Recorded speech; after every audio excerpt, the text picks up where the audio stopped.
Isang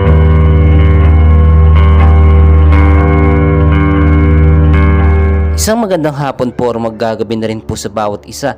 Latest weather update po tayo ngayon mga kaibigan, pero bago tayo magpatuloy, huwag niyo pong kalimutan mag-like and subscribe and always hit the notification bell.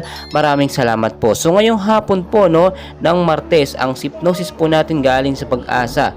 Easterlies pa rin po ang nakakaapekto sa ilang bahagi po ng eastern section po ng Pilipinas, So tuloy-tuloy po tayo. Narito po ang ating latest weather forecast sa area po ng Davao Region, Sacsayhuaman, Southern Leyte, Dinagat Island, Surigao del Norte at Surigao del Sur.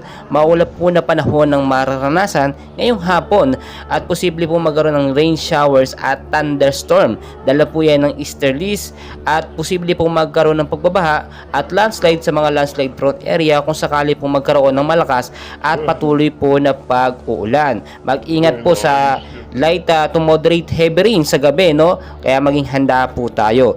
So dito naman tayo mga kaibigan sa area po ng Batanes, Maulap din na panahon ng mararanasan dyan with isolated light rains or mahinang pag-uulan.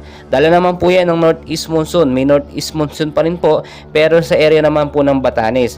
Dito naman po mga kaibigan sa Metro Manila at ilang bahagi po ng ating bansa, maulap po na panahon ng mararanasan dyan ngayon na mayroon po mga isolated rain showers at thunderstorm po posible sa gabi. So mainit yung panahon, naranasan natin yan kayo ng umaga at sa tanghali, pero it doesn't mean na wala pong mga localized thunderstorm or sama ng panahon sa ibang parte po ng ating bansa.